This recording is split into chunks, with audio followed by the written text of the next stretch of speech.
El campo toroidal y la órbita galáctica. El campo toroidal genera un campo de fuerza en donde cada capa de fuerza, conocido en dos dimensiones por líneas de fuerza, es lo que en esencia es un campo gravitatorio, que es el lugar donde los electrones o planetas, según la escala de percepción, se imantan, situándose en el espacio y generando lo que conocemos por las órbitas elípticas, es decir, los giros de los planetas en torno al Sol. Y vemos una imagen de un campo toroidal. Esta es una de las primeras imágenes dibujadas, es una ilustración en 3 dimensiones de lo que es un campo toroidal.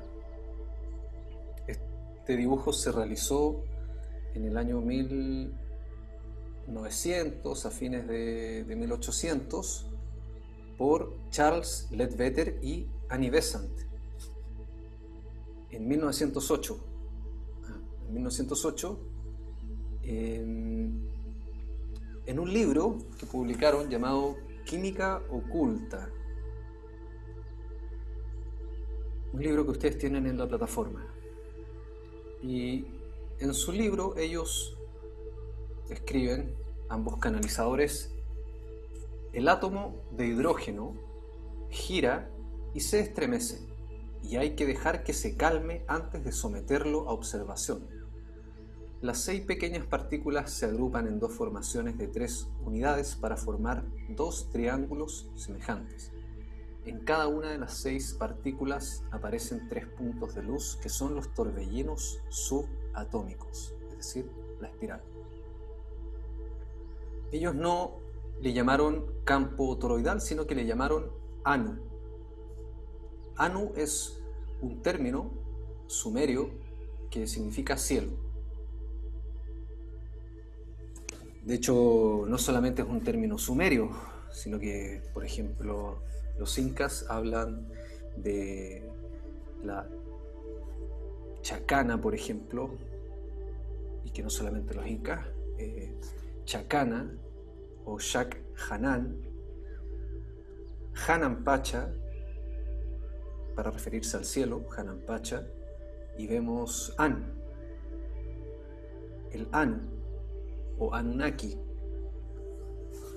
Entonces, ellos se refirieron al campo toroidal por Anu, en una época donde no existía el concepto de campo toroidal y en una época donde no estaban pesados todos los elementos de la tabla periódica. Y aquí yo dirigí una investigación cuando me di cuenta que habían escrito 2 canalizadores un libro de química oculta donde estaban datando pesos atómicos de elementos químicos años antes de que esos elementos de la tabla periódica hayan sido pesados atómicamente con tecnología y métodos científicos. Yo al principio, al leer esto, pensé que era súper conocido por todo el mundo el hecho de que había un libro de que décadas antes de los pesos atómicos medidos científicamente, 2 personas, solo por vía de la canalización, meditando, habían observado elementos de la tabla periódica e incluso habían descrito elementos que no estaban presentes en la tabla periódica y que se descubrieron después y que les pusieron otro nombre. Me refiero al elemento Advarium, por ejemplo, o Occultum. Y, bueno, una investigadora, la Pauli, María Paula, que formaba parte de la escuela, realizó esta investigación en detalle y, por ejemplo, hizo una tabla equivalente que no existía, ¿ya? Esta tabla se generó en base a lo que les estoy diciendo, que me llamó mucho la atención, en donde ella, siendo química, ingeniera química, empecé a preguntarle, bueno, Pau, tú que eres química, bueno, lo primero que le dije, porque leyera el libro de química oculta, lo leyó y quedó impactada. Entonces le propuse que hiciéramos una investigación y una tabla equivalente entre la información canalizada y la información científica. Bueno, estas tablas de equivalencias las tienen ustedes en el libro de Geometría Sagrada. Es una investigación que se hizo al detalle con las fechas, las personas involucradas, los datos experimentales, utilizando los datos extraídos desde la espectrofotometría de rayos X, todas esas investigaciones, en fin, léanlo, está muy interesante. Y por ejemplo, para que se hagan una idea, están todos los elementos de la tabla periódica datados por los canalizadores y todos los elementos de la tabla periódica datados por los científicos, determinando el margen de error. Por ejemplo, aquí solo por nombrar. En el caso del cromo, por ejemplo, un metal de transición, los canalizadores dijeron que tenía un peso atómico de 52 y los científicos determinaron 51,99. Es decir, el margen de error, en el peso atómico es del 0,0%. Sin embargo, hay otros casos que, por ejemplo, los canalizadores, en el caso del telurio, el telurio dataron 123,5 el peso atómico y los científicos en 127,6, dando un margen de error de 3,2. Sin embargo, estamos hablando de márgenes de error que quizás en el caso del nitrógeno fue el caso más alto del margen de error, de 3,5, y sí, es el caso más alto de margen de error, 3,5%. Luego el telurio, 3,2, y todo lo demás es 2,8, 2,8, y todo lo demás, prácticamente el 90%. En el caso más alto es un 7,4, que es el hidrógeno, el margen de error. Y el 90% de toda la tabla tiene un margen de error de 0,2 o 1,3, 2%, 0,5%, 1,6%. El rodio tiene un 1,3%, el cobalto un 2%, el hierro 0,3%. Estamos hablando de una información específica, matemática, que fue canalizada, meditando, en algunos casos años antes de que esos elementos incluso fueran descubiertos o pesados con metodología científica. También están los dibujos de la geometría química.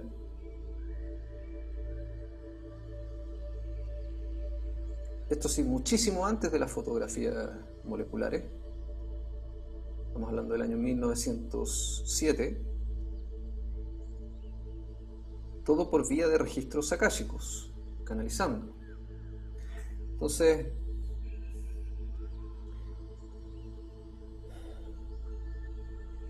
química oculta muestra elementos químicos llamados metaneón, peso atómico 22, metargón, peso atómico 42, metacriptón, peso atómico 83,66, y así, ya.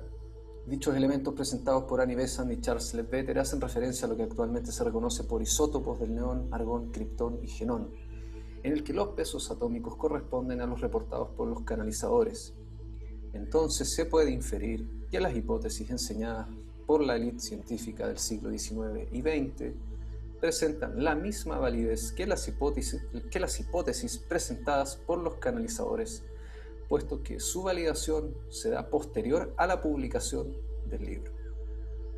Además, el peso atómico que Charles Leadbeater y Annie Besant presentan para el elemento atómico que ellos llamaron ocultum, conocido actualmente como tritio, isótopo de hidrógeno, presenta un error de 0,5%.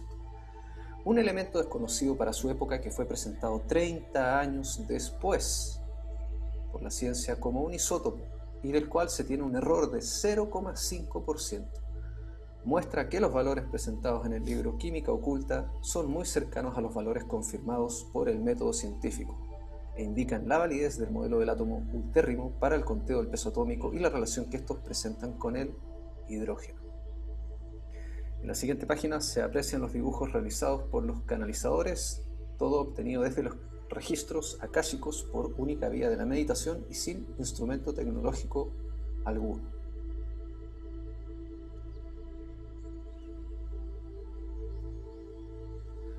Vemos geometría sagrada entonces en la química,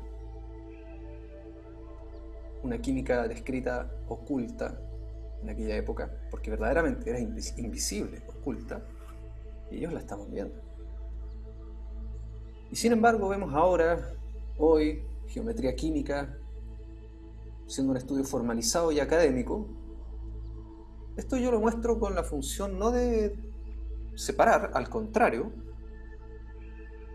simplemente generar compasión a todo el proceso científico que terminó por caer en una inquisición moderna con la magia, con los canalizadores, con todo lo mágico, lo sagrado, lo chamánico también.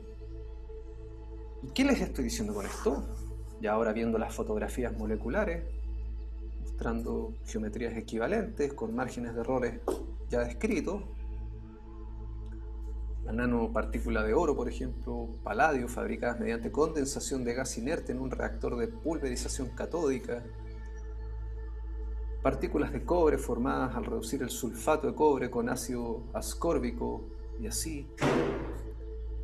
¿Qué podemos observar? Podemos observar que cada uno de nosotros tiene acceso ilimitado al conocimiento ilimitado,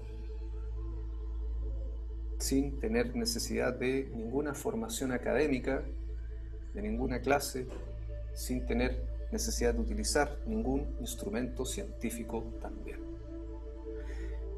Podemos determinar, conocer, observar,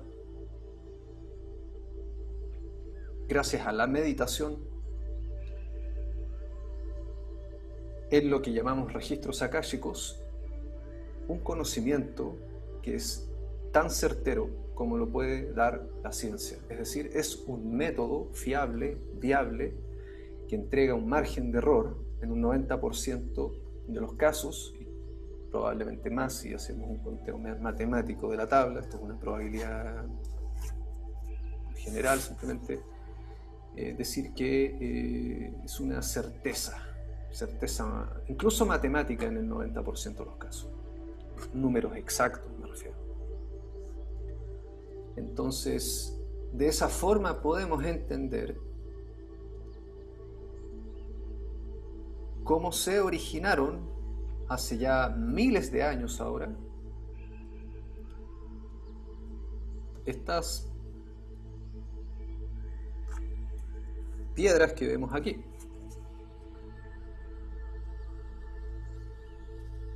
La semilla de la vida, la flor de la vida, la esfera de la manifestación ahí, la espiral, el Merkaba, la chacana.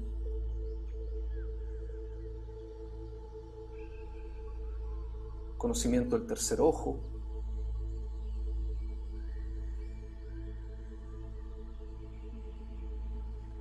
Por lo que aquí el llamado es integrar. Sin embargo, siendo también creo coherentes con el peso histórico, hay que considerar más, creo, esta ya es mi opinión, las ciencias ocultas que las ciencias modernas. Porque las ciencias ocultas han datado y descrito lo mismo con un margen de exactitud equivalente a lo que la ciencia hoy está haciendo. El conocimiento ya está. Nada nuevo bajo el sol en ese sentido. Entonces lo que la ciencia está intentando hacer, podríamos decir, es inventar el agua tibia, siendo bastante directo. Entonces se ha validado un método por sobre el conocimiento. Sin embargo, el conocimiento ya estaba descrito. Y así como aparece un oro, que es el libro de química oculta, hay muchísimos textos que también fueron ocultados, quemados, prohibidos, y que ya hablaban de un conocimiento certero, matemáticamente certero también, así como los ancestros tallaron las piedras que estamos viendo, mucho antes de originar libros incluso. Entonces, claro, por ausencia de libros y la muerte de una transmisión oral en el conocimiento, el boca a boca, tenemos que no sabemos desde las civilizaciones ancestrales y también por la pérdida de los conocimientos escritos también. Mencionar que en México solamente se quemaron 900 códices cuando llegaron los españoles. Quedaron muy pocos códices, libros. Sin embargo, queda lo tallado en piedra, el libro lítico, que, como bien decía Roberto, la geometría pasa a ser un lenguaje. Es un lenguaje, literalmente es un lenguaje. Entonces, a través de las eras, vemos cómo un mismo símbolo se viene manifestando y nos habla de lo mismo en definitiva, ¿ya? Ahora en nuestra época lo entendemos con nuestro idioma, dándole más sentido a un significado que a otro, etc. Sin embargo, creo que es bueno que a sus estudiantes, así como a ustedes esto les va haciendo conexión en sus mentes, ustedes puedan indicarles que la geometría sagrada es un conocimiento ancestral.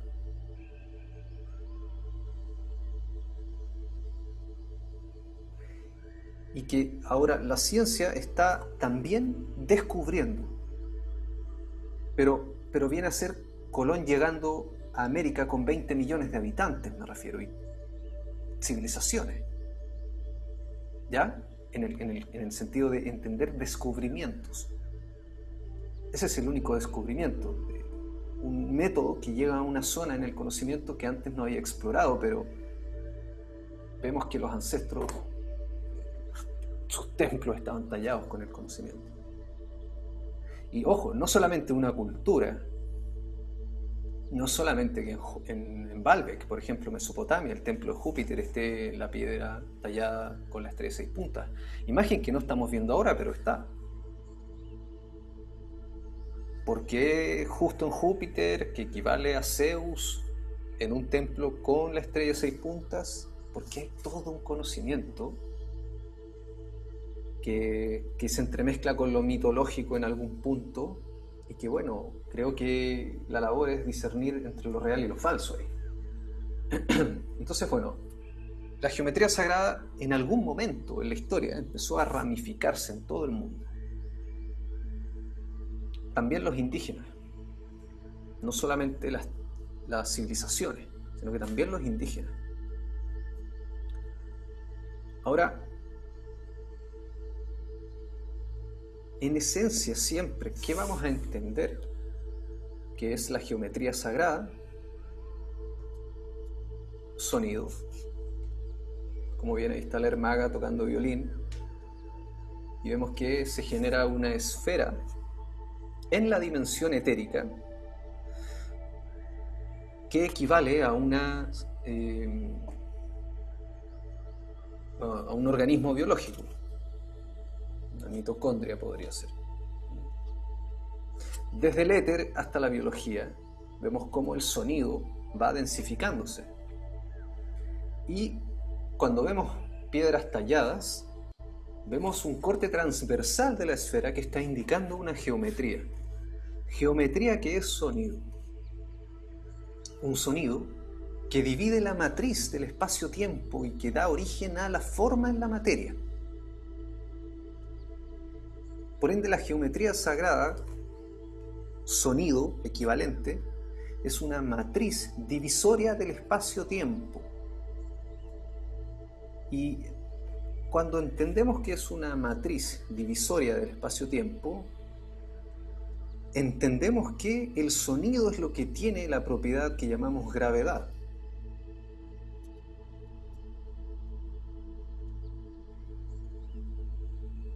Por lo que pasamos a entender del sonido algo que únicamente ha sido visto de forma acústica, ahora por una esfera que al ser dividida por la mitad, vemos que hay subdivisiones, es decir, igual que las muñecas rusas, una muñeca dentro de otra, una esfera dentro de otra, que visto frontalmente, con un corte transversal, vemos una onda sinusoidal.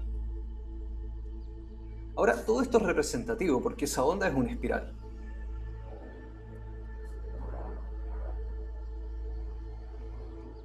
Y vemos que cada sonido equivale a distintas geometrías que son esféricas, tridimensionales,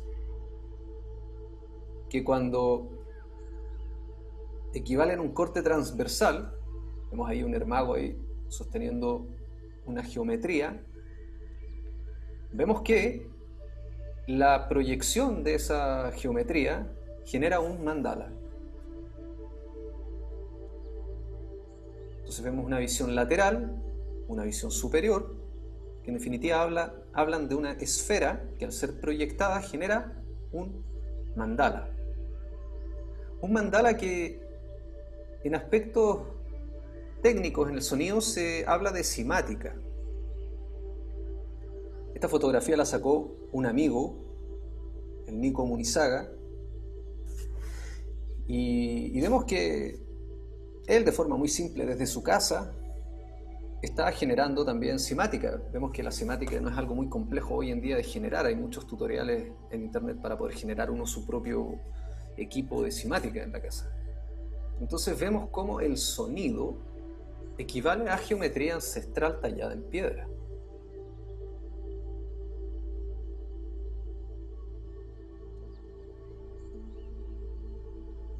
Y a patrones presentes en la naturaleza. Ahora,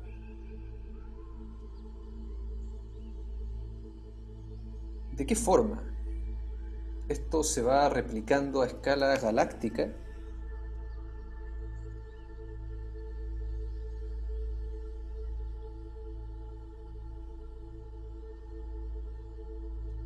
Y que nos permite comprender los ciclos.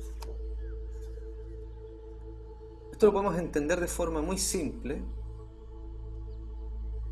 entendiendo en dos dimensiones el campo toroidal.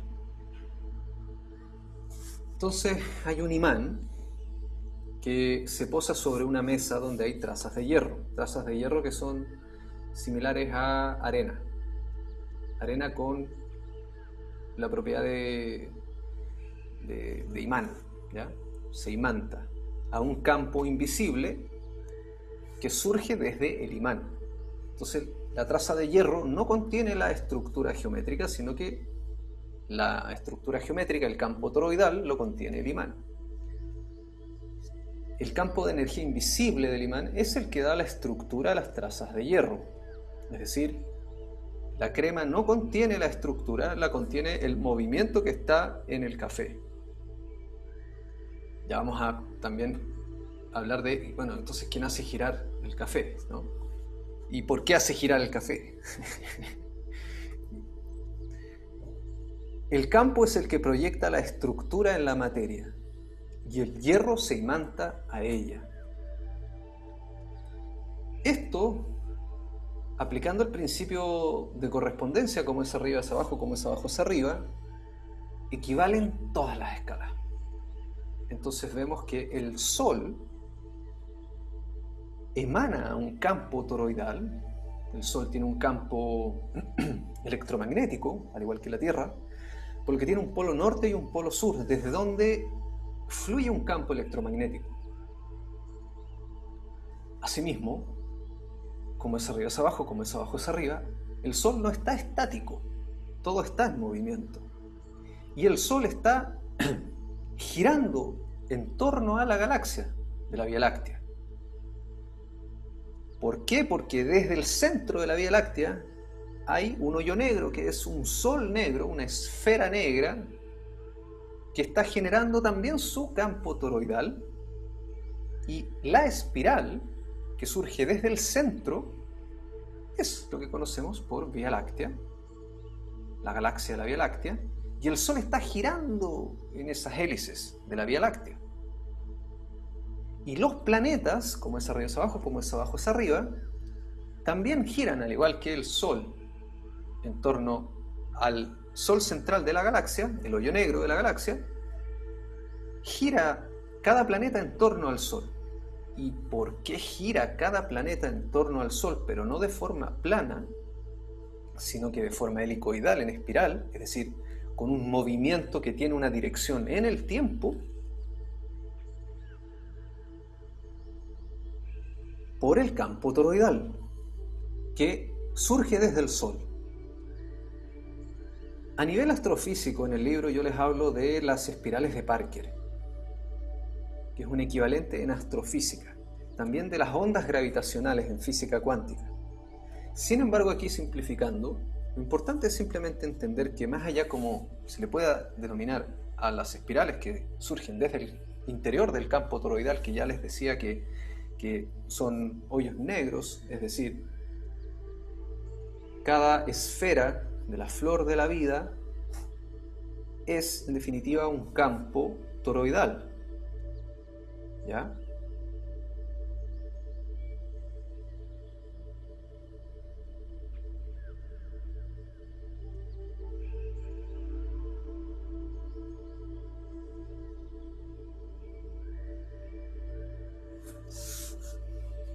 Entonces,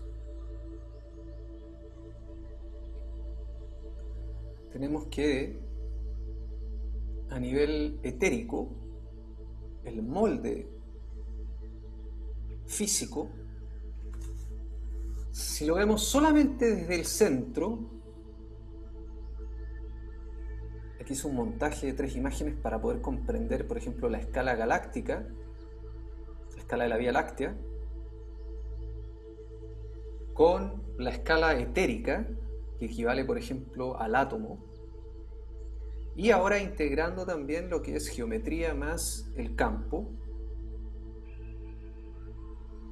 Y ven que siempre al centro hay una luz. Si se dan cuenta, siempre al centro hay una luz. Esa luz es el vórtice, también se le conoce por singularidad, y también se le conoce por hoyo negro. Es lo mismo.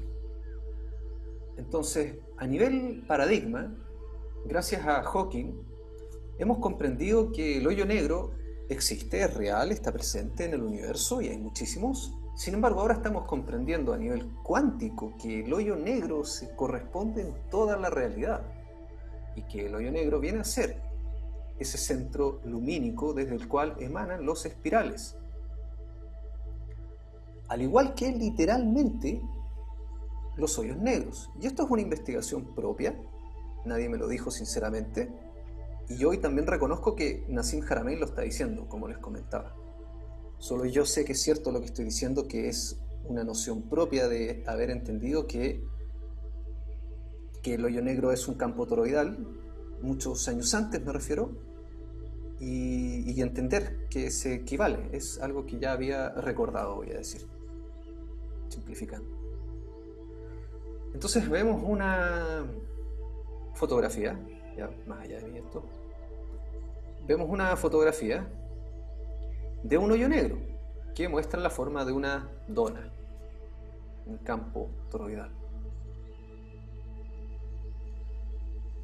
Entonces, hay diferentes fotografías en el libro que muestran desde los rayos X, desde el telescopio Hubble o a nivel microscópico, distintas escalas donde se replica la misma geometría, ahora fotográficamente. Entonces vemos que esta típica imagen de una malla rectangular doblada, donde se nos hablaba del espacio-tiempo hace algunas décadas, no es otra cosa que un campo toroidal descrito de esa forma, rudimentaria. Cuando comprendemos que el hoyo negro manifiesta en el campo unificado la misma reacción equivalente, sin embargo contraria de lo que genera el Sol, como digo aquí, entendemos que el hoyo negro y el Sol son equivalentes, solo que están al contrario. Hay un Sol lumínico y un Sol de materia y energía oscura, y otro que es de materia y luz. uno está generando una expansión con un movimiento y genera materia, y otro está absorbiendo materia, luz y tiempo, y otro está generando materia, luz y tiempo. A nivel muy simplificado, eso es lo que podemos entender según la síntesis de la ciencia respecto al hoyo negro y respecto a la lógica que se nos desprende al simplemente entender que la luz es el origen de todo el universo físico, en definitiva. Que comemos luz solar condensada cuando estamos comiendo una manzana, por ejemplo. Entonces, desde cada esfera, sea un hoyo negro, sea un sol, que equivale en distintos grados, y también la Tierra, siendo un punto medio, surge lo que se ha denominado ondas gravitacionales, que son espirales simplemente. También se le llama espiral de Arquímedes. Ustedes opten por lo que más les resuene, es la forma más simple de poder enseñarlo. Sin embargo, yo también presento toda la data para que no quede nada en el aire, en definitiva.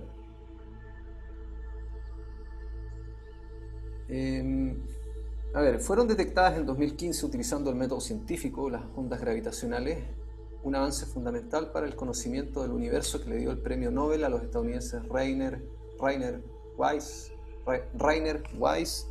Barish y Kip Thorne. Es decir, el conocimiento de las espirales está siendo muy reciente y está siendo de gran magnitud en la ciencia, por más que yo se los diga así de simple, me refiero. Recién en el 2012 la ciencia logra determinar el bosón de Higgs, que viene a demostrar que todo está conectado en sus términos. Y para terminar el tema de las espirales respecto a la astrofísica, en la imagen de arriba vemos una representación del sistema binario de estrellas de neutrones GW190425. Las dos estrellas son las esferas azules del centro de la imagen, y las espirales coloreadas son las ondas gravitacionales, es decir, hay dos esferas que están girando, están danzando, y las espirales coloreadas son las ondas gravitacionales que han emitido en sus últimas órbitas y que se alejan del sistema a la velocidad de la luz. Esto corresponde al Instituto Max Planck de Física Gravitacional. Vemos también, por ejemplo, una reproducción tridimensional de lo que está siendo el bosón de Higgs. Es un campo toroidal, nuevamente. Y si vemos que equivale a una flor de la vida, que es equivalente a un campo toroidal. Y que volvemos al dibujo hecho por Charles Leadbeater y Annie Besant hace más de 100 años, el ANU. Y así. Entonces, en el interior del campo hay una espiral.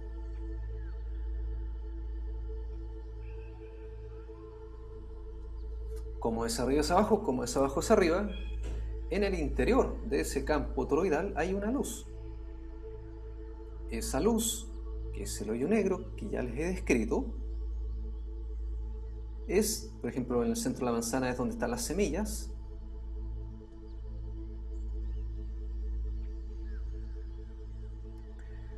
Ese centro equivale a la posición del Sol, en este caso.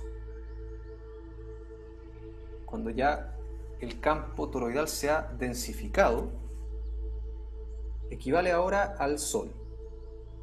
Entonces, desde el centro del Sol surgen dos espirales, al igual que el campo del imán que estamos viendo, y es ahí, a esas espirales que surgen del campo del Sol, donde se imantan, al igual que las trazas de hierro al campo invisible del imán, los planetas al campo toroidal del Sol. Entonces, en el colegio todos aprendimos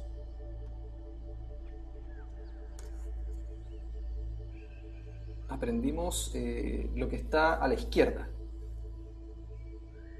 Se nos enseñó un plano elíptico, quieto, estático del sistema solar, donde los planetas giran en torno al Sol, pero el Sol no está en movimiento. O a lo más giraba en forma plana, elípticamente, es decir, era un disco que giraba en torno a otro disco.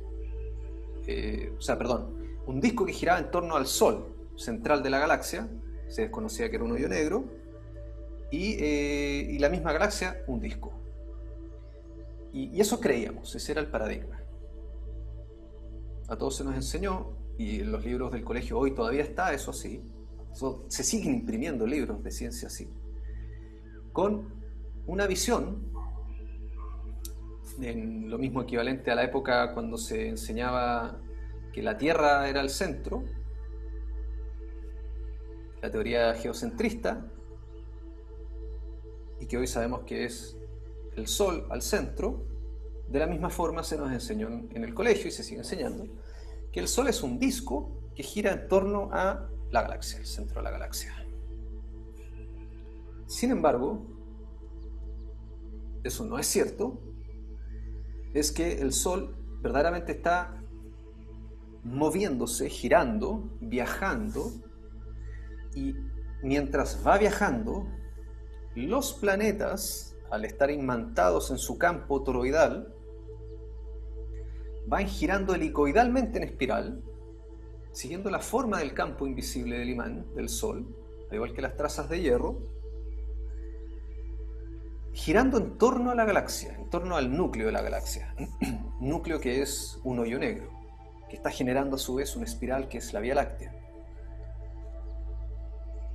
Entonces, tenemos una secuencia, ya ahora en forma didáctica, muy simple, en donde entendemos que se nos ha enseñado el punto 2. Se nos enseñó el punto 2, muy plano. Pero si agregamos una tercera dimensión, vemos que hay una espiral. Y en una cuarta dimensión, esta espiral avanza. Entonces tenemos que, esto aplica a los chakras, al átomo, a los planetas. Acuérdense, geometría sagrada aplica a un diseño universal. Y vemos que desde el centro sale una luz que emite dos espirales, una espiral hacia arriba, una espiral hacia abajo, y también una espiral lateral. Y esto equivale a capas, es decir, esferas, esferas, esferas, esferas, esferas, esferas, esferas, esferas, esferas, esferas. Flor de la vida. Entonces, vemos que el movimiento que se nos había en algún momento enseñado, estático, vemos que tiene movimiento. O sea, era cierto el movimiento y la visión que se nos presentó, solo que se nos había presentado en forma plana. Cuando agregamos una dimensión, que es el movimiento ahora perpendicular, es decir, en perspectiva, vemos que ese giro que se veía frontalmente y que parecía un círculo, y todos los planetas girando en círculo, vemos que cuando nos giramos, vemos que ese círculo en verdad es un espiral que está avanzando en el tiempo, al igual que vemos en la imagen. Entonces, ese punto de luz que está ahí es el sistema solar. Nosotros vamos en la Tierra girando a toda velocidad en torno al Sol. Y el Sol, con todos los planetas, va girando helicoidalmente también. Entonces esas espirales azules equivalen a los planetas que están girando en torno a ese punto de luz que es el Sol. Entonces vemos que el sistema solar está girando de forma en espiral.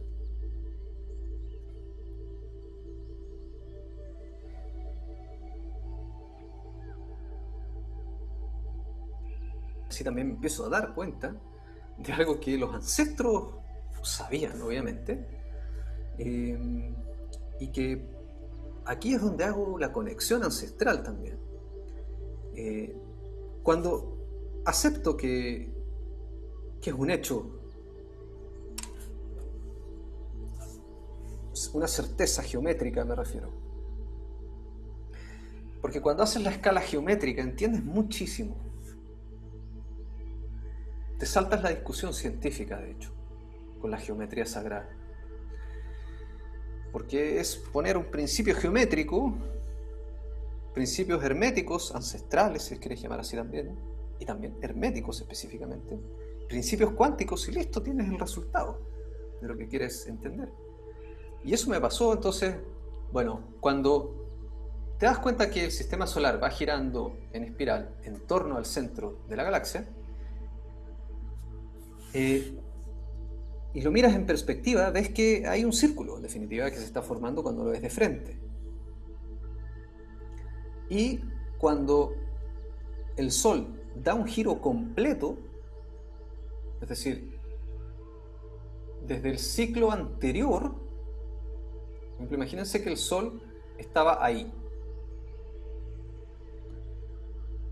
en la vuelta anterior, es decir, en el pasado. ¿Ya? Ahora, por favor, vean esto que estoy haciendo porque me ha costado muchísimo intentar de explicar esto, pero resuelve muchas cosas. A ver si raya esto.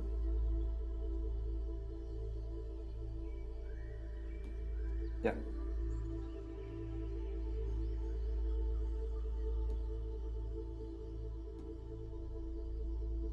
Ahí,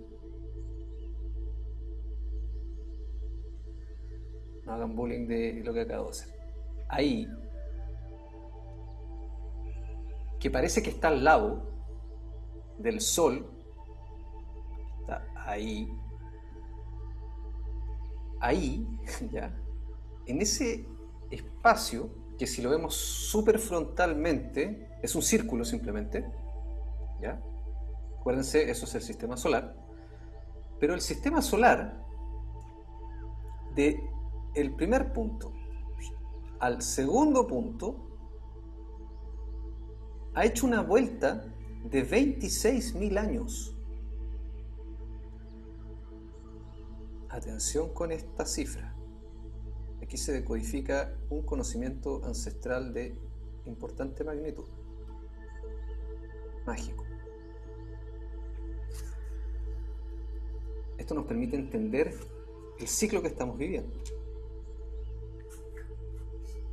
Entonces pasa que cuando comprendes que el sistema solar está girando en espiral, etc., y te das cuenta que ahora lo miras en perspectiva y ves un círculo, no es que el Sol pase por el mismo lugar que antes pasó. No es una rueda. Es una espiral, esa es la verdad. La rueda es una perspectiva para entender linealmente esa espiral. Un reloj galáctico. Sin embargo,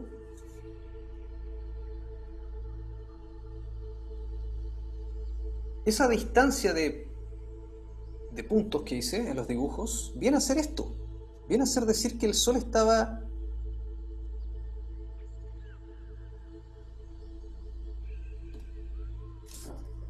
aquí y luego el Sol está acá.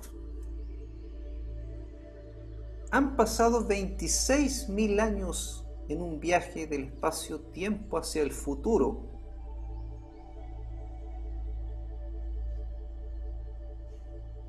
Y ese viaje, ese movimiento, ese ciclo en espiral es descrito desde la antigüedad también por nuestros ancestros y recibe el nombre, por ejemplo, en el calendario azteca por Tzolk'in. También está en la rueda celta. Vemos también a los Anunnaki también. Vemos también la rueda hindú. Podemos entender que está codificado en la chacana también, hasta en el cultrún mapuche, porque ya vemos un ciclo que geométricamente se repite en distintas escalas. Equivale también al entendimiento del solsticio. en una escala terrestre. Ahora, ¿qué significa entonces que han pasado 26.000 años? ¿Qué importa que hayan pasado 26.000 años? Importa porque es un ciclo zodiacal que, dividido en dos, marca un ciclo de 12.500 años y que equivale, aquí voy a ayudarme a algunas imágenes que tengo. Yo esto lo explico también en el módulo de ancestralidad que está en la plataforma.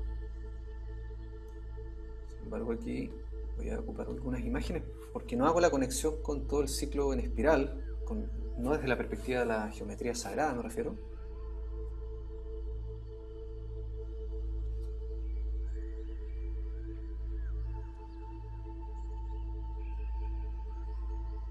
Bueno, entonces, a ver, también los dejo con esta imagen. Vamos entendiendo que hay una espiral que es equivalente a la que están viendo.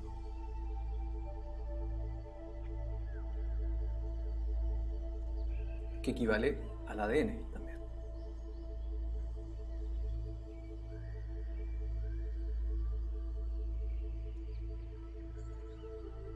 Esa imagen, ahora electromagnéticamente mostrando el campo toroidal y el giro en el centro,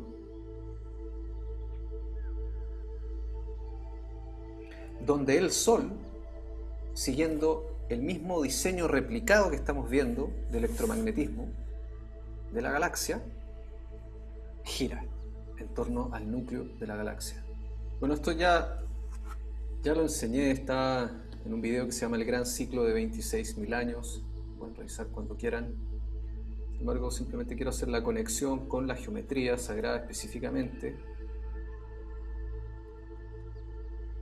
donde vemos que hay un ciclo de 26.000 años que se nos presenta ancestralmente en forma de disco, y lo que ahora les estoy enseñando es que ese disco es una espiral y que surge desde la distancia entre el giro en espiral, el giro helicoidal que les acabo de indicar, en torno al centro de la galaxia, la Vía Láctea. Y esto está tallado, por ejemplo, en el templo de Dendera, en el zodíaco de Dendera en Egipto. A la mitad del ciclo, que son, viene a ser ahora en espiral, ¿ya? Porque esta es la visión en dos dimensiones, la visión que se nos entrega ancestralmente, me refiero. Vemos dos dimensiones, es un disco, no entendemos que hay una espiral y no sabemos a qué se refiere. No logramos entender cómo se obtuvo la medición. Por ejemplo, el calendario azteca, el Tzolk'in, habla de un ciclo de 25.625 años, que es lo que compone el gran ciclo de 26.000 tunes. Cada tun son 360 días, es decir, 26.000 años.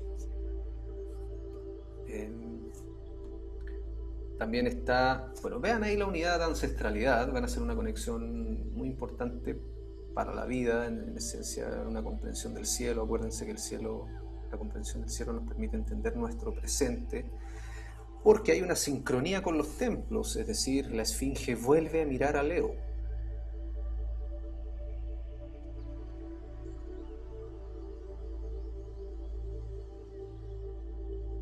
Y para que Leo quede justo frente a la esfinge, tienen que haber pasado 12.500 años.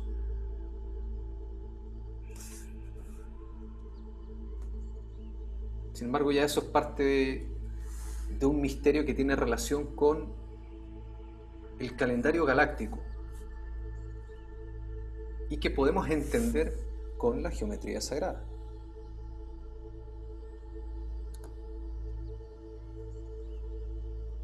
Entonces, 12.000 años viene a ser la mitad del ciclo viene a estar ahí.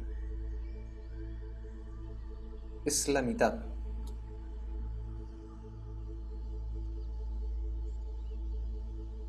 ¿Logran entenderlo? ¿Sí? Geométricamente, 12.000 años, esto les va a servir muchísimo para entender los calendarios antiguos, toda la medición antigua del tiempo. Entonces, 12.000 años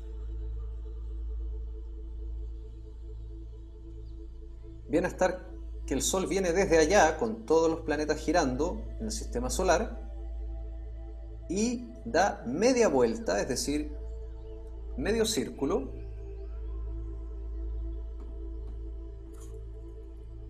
quedando justo a la mitad.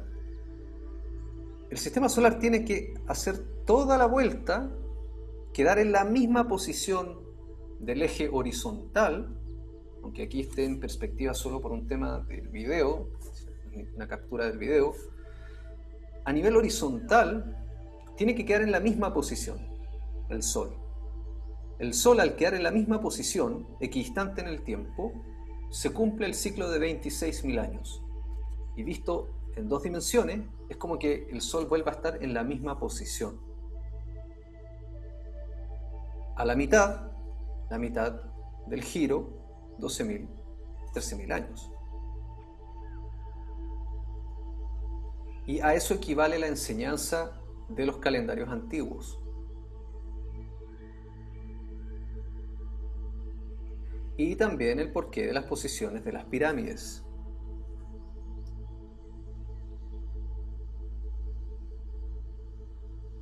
Porque se vuelve a sincronizar con una misma posición respecto a la posición de la Tierra con el cielo, donde ahora cada estrella se observa de la misma forma y en la misma posición que hace 12.000 años o hace 26.000 años, 13.000, 26.000 años, desde la Tierra hacia el cielo. Por ende, como es arriba hacia abajo, como es abajo hacia arriba, la conciencia, la vibración del planeta en estos momentos, de todos nosotros también, que estamos en la Tierra, viene a ser la misma que hace 13.000 años y que hace 26.000 años. Por eso se dice que este tiempo en el que estamos viviendo es el mismo tiempo de la Atlántida y de Lemuria. También el mismo tiempo del origen de Egipto. Por eso también se habla de un gran cierre de ciclo, porque es un ciclo galáctico que estamos entendiendo al entender la espiral, que está en el mismo punto finalmente, solo que avanzando en el tiempo, y ese avance también es una ilusión, ojo. Sin embargo, en el cielo vemos la misma posición de las estrellas, por lo que hoy, según también investigaciones que se han realizado, estudios, mediciones respecto a los templos y el cielo, se ha podido descubrir también, validando los desprestigiados en este sentido, que las pirámides de China, las pirámides de México, las pirámides de Egipto equivalen a la constelación de Orión. Robert Duvall, por ejemplo, fue uno de los investigadores que permite obtener esta información de las pirámides. Y Orión es Gilgamesh, Osiris. Entonces hay un tremendo mito que surge. La constelación de Orión tiene sus orígenes en la mitología sumeria, específicamente en el mito de Gilgamesh, Los sumerios lo asociaron con la historia de su héroe luchando contra el toro del cielo, representado por Tauro. Llamaron a Orión Uru-an-na, que significa la luz del cielo. Entonces vemos que estos conocimientos dan origen no solo a los templos, que vamos entendiendo que son observatorios y dioses que van volviéndose planetas que marcan ciclos y transformaciones en la Tierra y en la psiquis humana, por ende los procesos sociales también, y también en el clima.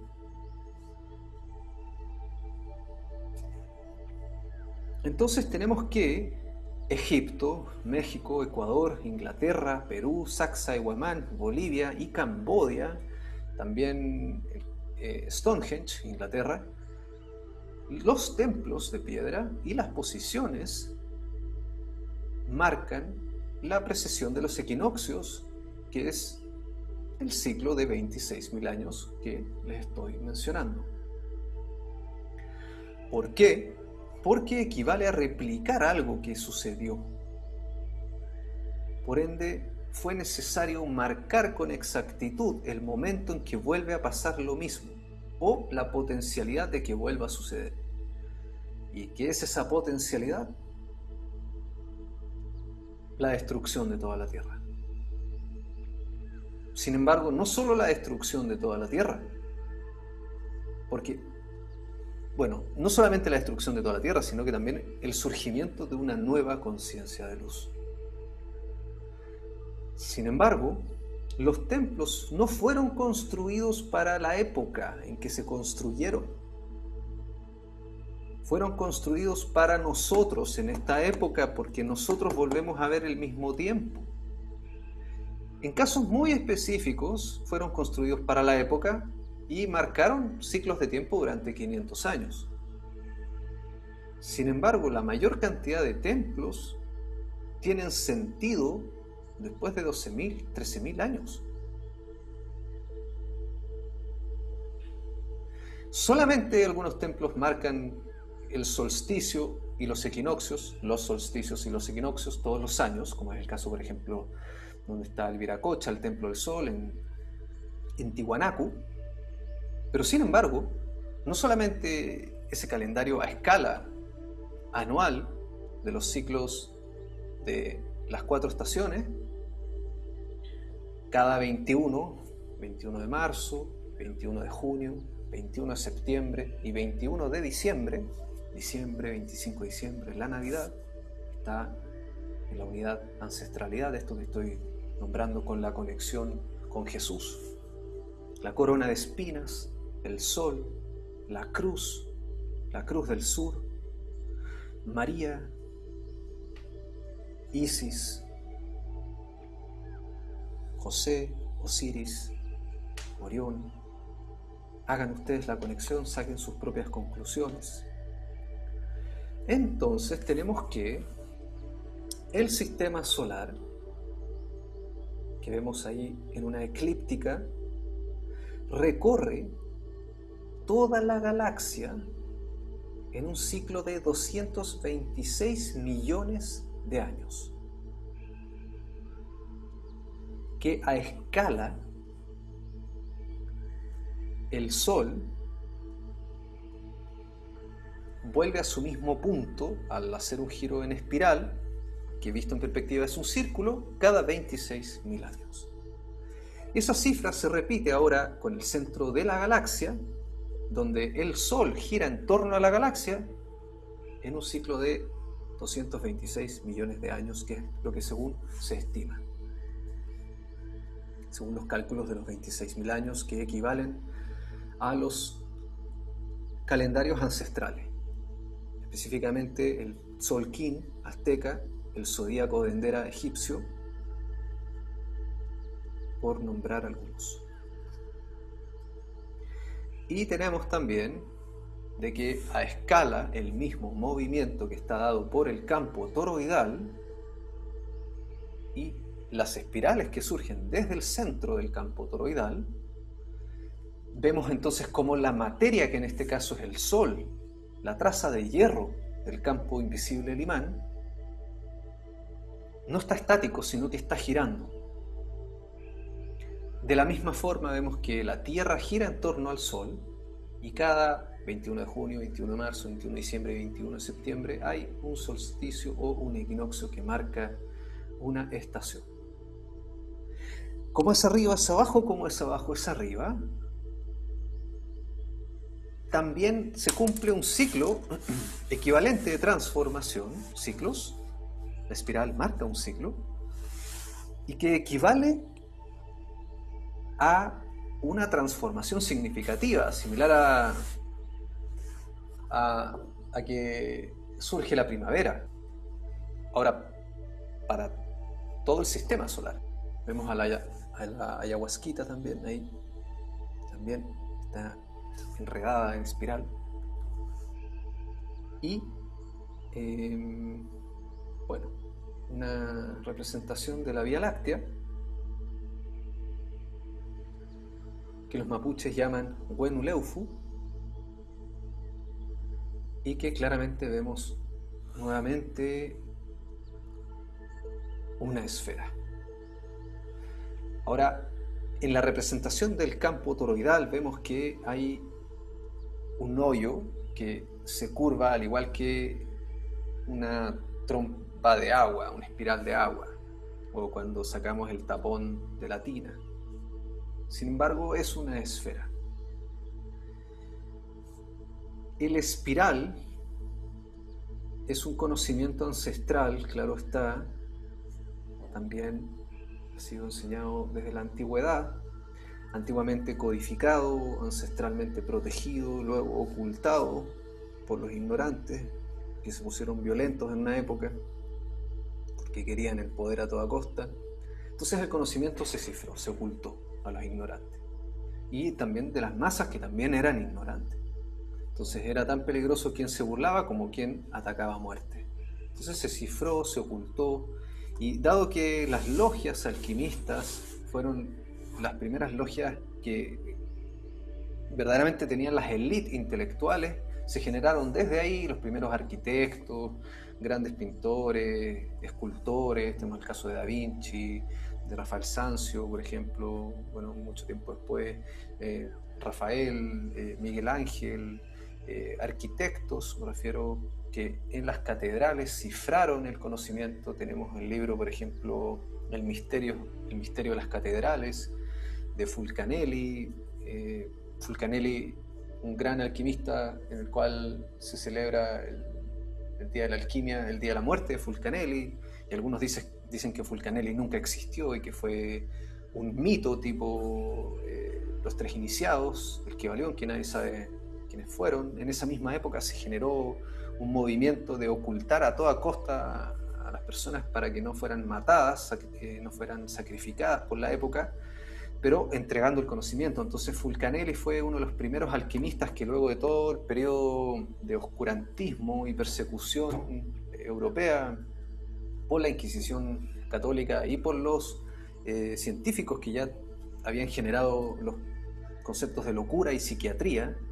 Por ende, hablar de magia ya era un término locura, era, bien, no te vamos a matar, pero te vamos a encerrar en un psiquiátrico.